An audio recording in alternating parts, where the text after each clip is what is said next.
Hello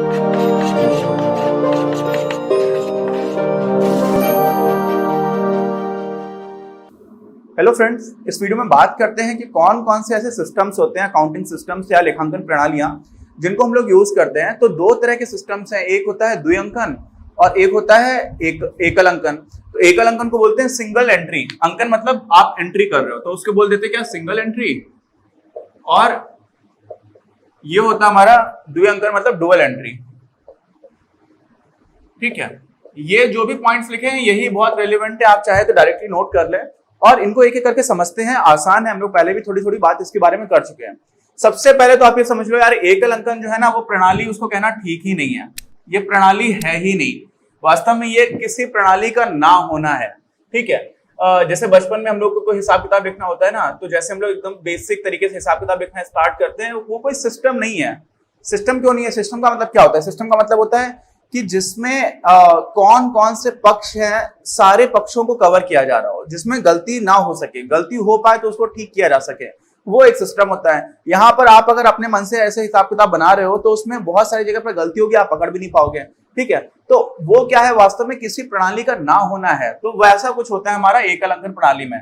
और आपको पहले समझ में आ गया होगा कि अगर ये प्रणाली नहीं है तो एक अकाउंटेंट जब हमें बनना है, जब हमें एक लेखापाल बनना है, तो निश्चित रूप से हम इस सिस्टम को फॉलो नहीं करेंगे।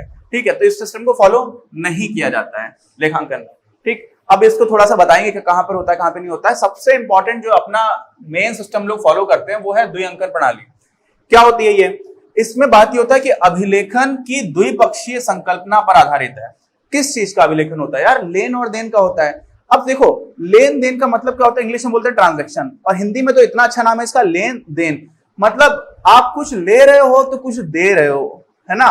नाम में ही छिपा हुआ है कि दो चीजें हो रही हैं, समझ लो। मतलब इतना ऑब्वियस है, इतना सिंपल है, सीधे सीधे दिख रहा है कि लेन देन। तो आपको कुछ, आपने लिया, आपने कुछ दिया, उसी को हम लेन देन बोलते हैं। अब लेन देन है तो इसका मतलब उसमें दो पक्ष होंगे, है ना। जैसे मान लीजिए कि आपने कक्षा 10 में बड़ी अच्छे से पढ़ाई की और आपके पिताजी ने बोला था कि अगर बहुत अच्छे से पढ़ाई करोगे और इतने तुम्हारे मार्क्स आ जाएंगे तो हम लोग तुम्हारे घर पे एक कंप्यूटर लेकर के आ जाएंगे घर पे। ठीक है, तो कंप्यूटर लेने गए। अब जब कंप्यूटर लेने गए तो उन्होंने पैसे दिए और पैसे देने के बाद से आपको कंप्यूटर मिला।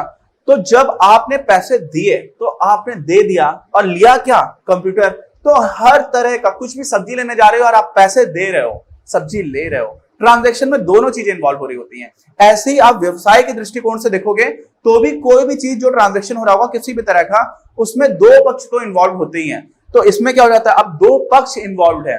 ठीक, तो जरूरी ज्यादातर ऐसा होता है कि दो खाते इसमें प्रभावित हो रहे होते हैं। एक तो कभी नहीं होगा, दो होंगे ज्यादातर, कभी कभी दो से ज्यादा भी प्रभावित हो जाते हैं। ठीक है, तो इसमें पहली चीज क्या है कि द्विपक्षीय संकल्पना पर आधारित है। द्विपक्षीय संकल्पना का मतलब यही है कि हर तरह के लेन देन के दो पहलू होते हैं। आप कुछ दे रहे हो और आपको कुछ मिल रहा है। ठीक है, समझ में आ गई बात। अगली बात क्या है? कम से कम दो खाते। देखो, कम से कम लिखा हुआ ये समझना जरूरी है। ठीक है, कभी कभी जैसे मान लो आपने वही कंप्यूटर का उदाहरण लेते हैं, मान लीजिए कंप्यूटर आप 25,000 रुपए का आ रहा था, तो आपके पिताजी ने 20,000 रुपए दिए, 5,000 उधार कर दिया। ठीक, तो इसमें एक तो आपको मिल क्या गया? 25,000 का मिल गया आपको क्या? कंप्यूटर। 20,000 आपने भुगतान कर दिया, है ना, और साथ ही 5,000 उधार रखा, तो तीन हो गया। एक कैश आपका कम हो गया, उधार वाला खाता 5,000 रुपए से बढ़ गया जो आपको वापस करना है, और आपकी परिसंपत्ति जो है वो 25,000 रुपए की हो गई। समझ गए? तो यहाँ पर तीन खाते हैं जो डिस्टर्ब हो रहे हैं। तो जरूरी नहीं दो ही हो, ज्यादातर केसेस में दो होंगे। अच्छा, यदि एक खाते में हम नाम पक्ष में प्रविष्टि कर रहे हैं, मतलब जो एंट्री है वो हम डेबिट साइड पर कर रहे हैं। नाम पक्ष क्या होता है? Debit side. और एक अगर डेबिट साइड पर एक जगह पर हो रही है तो दूसरी खाते में निश्चित ही जमा पक्ष में हो रही होगी। आप समझ रहे हो? ये बहुत इंपॉर्टेंट है, बिल्कुल बेसिक कॉन्सेप्ट है कि एक जगह डेबिट हो रहा होगा तो दूसरी जगह क्रेडिट होगा। ठीक, अब समझ लो कि अगर जैसे हम लोगों ने अभी उदाहरण दिया था तो उसमें दो से ज्यादा खाते हो रहे हो प्रभावित, तो ऐसा हो जाएगा कि जो डेबिट का टोटल है और जो क्रेडिट का टोटल है वो दोनों में मैच करेगा। समझ गया? जैसे अगर तीन खाते प्रभावित हो रहे हैं तो दो खातों में क्रेडिट और क्रेडिट हुआ मान लीजिए, तो वो जो टोटल आ रहा होगा उतना ही डेबिट हो रहा होगा सब मिलाकर के। तो अगर दो ही खाते प्रभावित हो रहे हैं तो एक खाते में जितना डेबिट होगा उतना ही दूसरे में क्या हो जाएगा? क्रेडिट हो जाएगा। ठीक, अब वैल्यू को भी लेकर के आप कंफ्यूज मत होना, कभी कभी ऐसी चीजें होती हैं, हम लोग देखेंगे उनसे एग्जांपल में। आप ये समझ लीजिए कि एक जगह अगर डेबिट होगा एक खाते में तो दूसरे में क्रेडिट होगा। ठीक, आगे बात समझ में, आगे बढ़ते हैं। अधिक पूर्ण है और विश्वसनीय है। अब ये बात तो इतनी ऑब्वियस है, एग्जामिनेशन में आ जाए लिखने को तो आराम से लिख दो। क्यों? क्योंकि भाई ये तो सिस्टम ही नहीं है, ये तो अपूर्ण है, अधूरा है। तो ये अधिक पूर्ण है, विश्वसनीय है। और क्यों है ऐसा? सोचिए क्यों है ऐसा? ऐसा इसलिए है कि जब भी हम लोग लेखांकन कर रहे होते हैं ना, तो उसमें कोई पक्ष छूट नहीं रहा होता है, इसलिए पूर्ण है। विश्वसनीय क्यों है? विश्वसनीय यह है कि इसमें कभी कभी मान लीजिए गलती हो गई। गलती किस तरह की हो सकती है? इंसान बना रहा है, अभी तो खैर सॉफ्टवेयर पे काम कर रहे होते हैं, बहुत सारी चीजें ऑलरेडी पहले से एल्गोरिदम लिखी हुई है, तो बहुत सारी चीजें अपने आप बनती चली जाती हैं। लेकिन जब कोई इंसान बैठ करके बना रहा है, तो हो क्या रहा है कि मानव त्रुटि होने की संभावना है। ठीक, हो सकता है गलती हो गई, मैंने किसी एक ट्रांजैक्शन के किसी एक पक्ष को लिखना भूल गया, तो अब क्या होगा? जब हम उसका तलपट बनाते हैं, तलपट क्या होता है? तलपट को बोलते हैं ट्रायल बैलेंस। क्या बोलते हैं? तलपट। तलपट को हम लोग बोलते हैं ट्रायल बैलेंस। तो ट्रायल बैलेंस बना करके या तलपट बना करके हम उन गलतियों को ठीक भी कर सकते हैं। क्यों? क्योंकि पूरा एक सिस्टमेटिक तरीका है, आपको समझ में आ जाएगा, अच्छा यहाँ पे गलती हुई थी, इसको ठीक कर देते हैं। लेकिन यहाँ पे तो राजा बाबू, यहाँ पे क्या होगा? यहाँ पे आप ठीक नहीं कर पाओगे, क्योंकि सिस्टम ही नहीं है। आप समझ रहे हो? तो अच्छा, अभी क्या हो गया? और इसमें विश्वसनीयता इसलिए भी हो जाती है कि जब आपको पता है कि सारी चीजें ठीक से लिखी जा रही हैं, तो धोखे से गलती नहीं होगी, और साथ में जो व्यापार की परिसंपत्तियां हैं उनका दुरुपयोग होने की संभावना भी बहुत ही कम हो जाती है। ठीक, अच्छा, और एक और इसका एस्पेक्ट ये है कि ऐसा नहीं है कि ये बहुत ही डिफिकल्ट है, आसानी से समझा जा सकता है। और छोटे और बड़े संगठन जो होते हैं ना, किसी भी तरह का संगठन है, उन सारे ही लोगों के लिए इसको अपनाना आसान होता है। समझ के बात? अच्छा, तो ये तो हमारी हो गई द्विअंकल प्रणाली, इसी का हम लोग प्रयोग करते हैं। तो एकल अंकन हमें क्यों पढ़ाई जा रही है? एकल अंकन यार इसलिए पढ़ाई जा रही है क्योंकि अगर व्यक्तिगत हमें खाता बनाना है अपने खुद के लिए, कब मैंने पैसे खर्च किए, कहां से मुझे पैसे मिल रहे हैं, तो हम लोग एकल अंकन प्रणाली को भी कभी कभी अपने व्यक्तिगत स्तर पर यूज कर लेते हैं। क्यों कर लेते हैं? क्योंकि बहुत ही आसान है।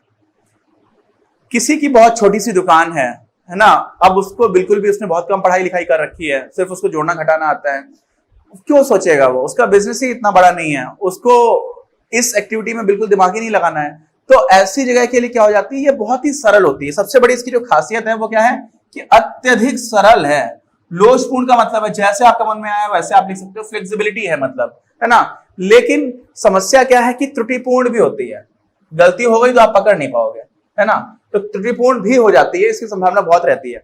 अच्छा, और मैंने बता दिया आपको कि व्यक्तिगत खाते के लिए उपयोगी है। साथ में जब हम लोग रोकड़ बही बना रहे होते हैं ना, उसमें भी हम लोग एंट्रीज करते चले जाते हैं, एक तरफ से लिखते चले जाते हैं, दोनों पक्षों की बात नहीं करते हैं। पैसा आया, पैसा आया, पैसा आया, पैसा गया, पैसा गया, ठीक, पैसा गया। तो एक ही तरह से जब लिखते चले आते हैं तो क्या हो जाता है? वहां पर हमें सिर्फ पहले एकदम बेसिक अकाउंट में, अकाउंट तो बोलना भी नहीं चाहिए, एक बेसिक एंट्री ले रहे हैं, सबसे पहले सोर्स बनाने की कोशिश करें, तो वहां पर इसको हम लोग यूज कर लेते हैं। कुछ लेन देनों का अब इसमें समस्या सबसे बड़ी यार ये होती है कि कुछ लेन देनों को तो का तो सिर्फ हम एक पक्ष देखते हैं, और कुछ लेन देनों का दोनों पक्ष देखा करते हैं। तो कब किसका देखा जाएगा, कब किसका नहीं देखा जाएगा, यही तो नहीं है, और इसीलिए ये सिस्टम नहीं है। और सिस्टम नहीं, इसलिए इसको प्रणाली बोलना ठीक नहीं है। तो ये सारी चीजें आप नोट भी कर सकते हैं, नोट्स में भी आपको मिल जाएगा, उसमें एक दो पॉइंट्स और एडिशनल लिखे होंगे, तो ये समझ लीजिए। लेखांकन प्रणालियों की बात करने के बाद से लेखांकन के आधार की बात करते हैं। कौन कौन से आधार हैं? जो हम लोग का पहला चैप्टर था उसमें बहुत थोड़ा सा बात की थी मैंने, लेकिन अभी आराम से समझिएगा, बहुत इंपॉर्टेंट है, आसान भी है। बहुत सारी चीजें देखो हो क्या रहा है ना, अभी हम लोग बेस बना रहे हैं तो बहुत सारी चीजें आती जा रही, नई नहीं आ रही होंगी आप लोगों के लिए, लेकिन सारी आसान है, तो उसमें कोई समस्या की बात नहीं है। और ये सारी चीजें समझ लोगे तो जब क्वेश्चंस कर रहे होंगे ना, और क्वेश्चंस ही आते हैं लेखांकन में, वही करना होता है, अपने अकाउंट्स बनाने हैं, लेजर बनाना है, फिर ट्रायल बैलेंस बनाना, बैलेंस शीट बनानी है, वो सारी चीजें हम लोग कब कर पाएंगे? जब हमें ये सारी चीजें समझ में आ जाएंगी। तो चलिए स्टार्ट करते हैं इसको। नकद आधार होता है और एक होता है उपार्जन आधार। ठीक, अच्छा, जैसे मान लीजिए पॉपुलेशन है, जनसंख्या है, जनसंख्या को मैंने बोला कि लिंग के आधार पर बांट दीजिए, तो आपने पुरुष में बांटा, महिलाओं में बांटा, बाकी जो जेंडर्स हैं उनमें बांटा, तो ये आपने ऐसे करके बांट दिया। ऐसे ही मैंने आपको बोला कि जो भी जनसंख्या उसको बच्चों में और बुजुर्गों में बांटो, या बच्चों में, या 20 साल से कम में और 20 साल से बड़े वालों में बांटो। तो आप आधार बताते हो, आप क्या बताते हो, किस आधार पर बांट रहे हो। तो एक ही चीज को आप अलग अलग आधार से बांटोगे तो अलग अलग तरह से बांटा जा सकता है। ठीक है, ऐसे ही यहां पर हम लोग किस बात से लेखांकन के आधार की बात कर रहे हैं? लेखांकन के आधार तो कई चीजों को देखा जा सकता है। यहां पर मान्यता का समय, कि आप कब मान रहे हो कि आपका लेन देन हो रहा है। लेन देन होने को मानना यानी कि लेन देन होने की मान्यता, और उसका समय, इस आधार पर जब हम लोग विभाजन की बात करते हैं तो आगम और लागतों का जो लेखांकन होता है वो दो तरह से किया जा सकता है। एक होता है उपार्जन आधार, जिसको हम लोग इंग्लिश में बोलते हैं अक्रूअल बेसिस, ACCRUAL, और नकद आधार यानी कि कैश बेसिस। ठीक है, मेनली ये चलता है, ये आधार चलता है। क्यों चलता है आपको समझ में आ जाएगा। अच्छा, नकद आधार क्या होता है कि लेन देनों की जब प्रविष्टि है, यानी कि उसका अभिलेखन किया जा रहा है, वो तब किया जाता है जब आपको पैसा मिल जाए। आपको इस महीने का किराया है, जून 2020 चल रहा है, आपको 30 जून को मिल जाना चाहिए, लेकिन वो पैसा आपको मिल रहा जाकर के अक्टूबर में। तो जब अक्टूबर में मिलेगा तब आप उसको लिखोगे कि आपको पैसा मिला, ठीक है।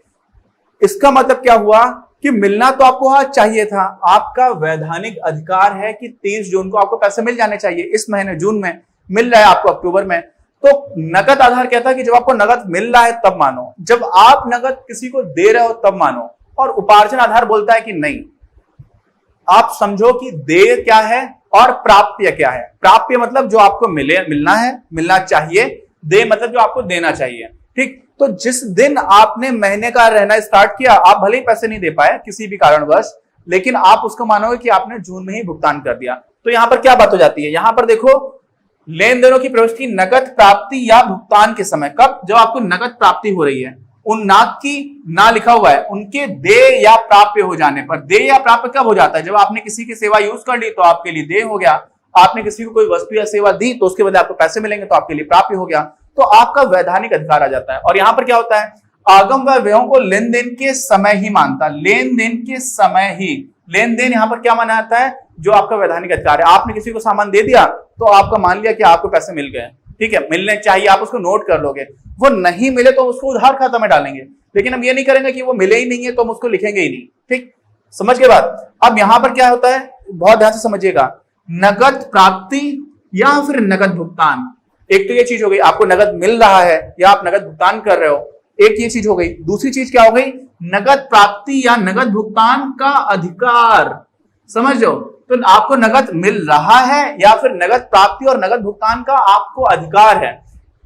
किसी दूसरे को मुझे पे करना है तो उसके पास अधिकार है नगद प्राप्ति का, और मुझे उसको देना है। समझ रहे? तो अधिकार अगर आपको मिल गया, वहां पर ही बात देख लेता। तो ये नगद प्राप्ति और नगद भुगतान, और नगद प्राप्ति और नगद भुगतान के अधिकार में अंतर करता है। समझ रहे हो? यहां पे तो जब आपको पैसा मिल रहा है तभी आप मान रहे हो, है ना। यहां पर क्या हो रहा है कि आपको मिला नहीं लेकिन आपको अधिकार है, तो हम अधिकार के हिसाब से बात करेंगे, ठीक है। अब इसमें क्या होता है, हाँ, कि इसके अधिकार की जो वैधानिक अनिवार्यता है, मतलब इसकी और इसकी, इन दोनों के बीच में अंतर कर दिया गया है। ये दोनों एक ही साथ जब नगद मिल रहा होगा तब नहीं मानते हैं, ठीक। अब क्या हुआ, लाभ की गणना का अधिक श्रेष्ठ आधार है। अच्छा, कैसे आधार है, क्यों आधार है, आप वही समझिए, उदाहरण समझिए। साल भर में होते हैं 12 महीने, ठीक है। मान लीजिए 12 महीने में 7 महीने का ही किराया दिया, 5 महीने का आपने किराया दिया ही नहीं अपनी दुकान का, ठीक है। तो आप अगर ये मान लोगे कि आपने 5 महीने का किराया नहीं दिया, और क्योंकि आपने दिया नहीं है तो आप उसको अपना खर्चा नहीं मानोगे। तो खर्चा अगर नहीं मानोगे, वास्तव में वो खर्चा तो होना चाहिए, क्योंकि आपको देना तो वही आज नहीं तो कल।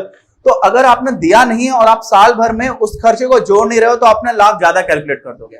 ऐसे ही आपको कुछ पैसा मिलना चाहिए, आपकी दुकान से बहुत सारे लोग उधार में सामान लेकर चले गए, वो पैसे आपको देंगे। अगर आप मानते हो कि वो पैसा मिला ही नहीं, तो भी आप अपना जो लाभ है उसको कम आंक लोगे, क्योंकि आपने मेहनत तो की, आपने सामान भी बेचा है, लेकिन उस सामान के बदले में आपको जो पैसे मिलने चाहिए उनको आपने देख लिया कि वो तो मिले ही नहीं है, तो हम उसको काउंट ही नहीं करेंगे। तो वहां से क्या हो जाएगी कि जो लाभ की गणना होती है वो गलत हो रही होती है। और यहाँ पर वही होती है कि कुल रोकड़ प्राप्तियां, आपको कुल मिला के पैसा कितना मिला, और कुल रोकड़ भुगतान। तो आप ऐसे अगर लाभ निकालना स्टार्ट कर देते हो तो ये चीज गलत हो जाती है, लाभ की गणना ठीक नहीं होती है। और एक और चीज है यार, ये जो हमारा उपार्जन आधार है ना, ये रेवेन्यू रिकॉग्निशन कॉन्सेप्ट पर ही आधारित है। जो मैंने बोला ना कि जिस टाइम लेन देन हो रहा है उसी टाइम पर आप उसको रिकॉग्नाइज कर रहे हो, पहचान ले रहे हो, मान ले रहे हो। मान्यता उसी समय की है, उसी समय की जब आपने कोई ट्रांजेक्शन किया। तो इसी को हम लोग बोला करते थे आगम मान्यता संकल्पना। आप याद करिए, हमने संकल्पनाएं पढ़ी थी इसी चैप्टर में। अच्छा, और साथ में एक और चीज होती है जिसको हम लोग बोलते हैं आगम व्यय मिलान, जिसको बोला जाता था मैचिंग कॉन्सेप्ट। आपको किसी एक समय अवधि में या एक लेखा वर्ष में लाभ निकालना है, लाभ और हानि या कुछ भी निकालना है। अगर हानि का तब हो जाएगी जब व्यय ज्यादा हो जाएंगे, आगम कम हो जाएगा। आगम ज्यादा होंगे, व्यय कम होगा, तो उसी को लाभ बोल देते हैं। तो लाभ और हानि एक ही सिक्के के दो पहलू हैं। समझ, आगम ज्यादा है तो लाभ हो गया।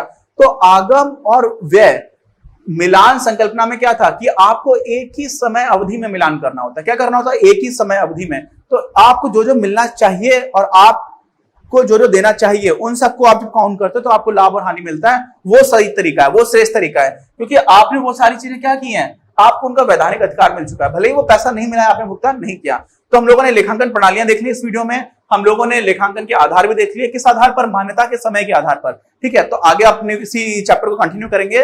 2-3 इंपॉर्टेंट टॉपिक्स बचे हुए हैं, IFRS का है और उसके बाद से जीएसटी है, वस्तु एवं सेवा कर, उसकी हम लोग बात करेंगे।